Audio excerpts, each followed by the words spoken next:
प्रहार टीवी सत्यमेव व्रतम। हाईकोर्ट ने बीएमसी कमिश्नर चहल के खिलाफ शुरू की गई आपराधिक कार्रवाई पर रोक लगा दी है। बीएमसी आयुक्त इकबाल चहल को राहत देते हुए बॉम्बे हाईकोर्ट ने शुक्रवार को एक सिटी मजिस्ट्रेट द्वारा उनके खिलाफ शुरू की गई आपराधिक कार्रवाई पर रोक लगा दी। यह देखते हुए कि शिकायत में प्रथम दृष्टया कोई अपराध नहीं बनता है।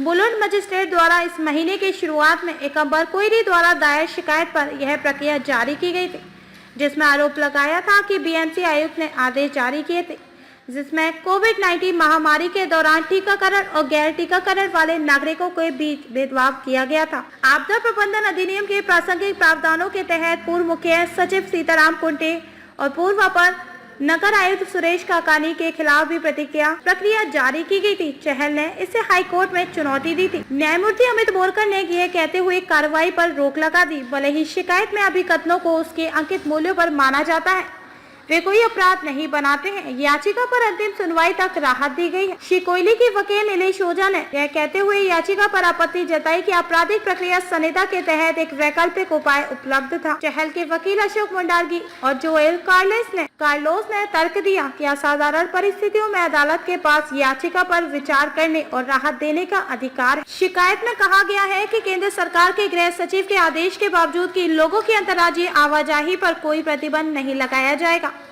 महाराष्ट्र राज्य ने ट्रेनों, मॉल, जिम व अन्य खेल गतिविधियों में लोगों की आवाजाही पर प्रतिबंध लगा दिया था, इसलिए चहल और अन्य के खिलाफ अपराध बनता है। हालांकि न्यायमूर्ति बोरकर ने देखा कि प्रथम दृष्टया शिकायत में दिए गए कथनों पर विचार किया जाता है तो आवश्यक घटक जो एक कार्यालय का गठन करेगा नहीं बनता है। साथ ही आपदा प्रबंधन अधिनियम के तहत महाराष्ट्र सरकार द्वारा पारित आदेश जारी किया गया था। यदि प्रक्रिया जारी करने के आदेश का अवलोकन किया जाता है तो याचिकाकर्ता के खिलाफ कोई सामग्री नहीं दिखाई जाती है कि उसने जानबूझकर कानून के किसी भी आदेश की अवहेलना की या किसी व्यक्ति को चोट पहुंचाई।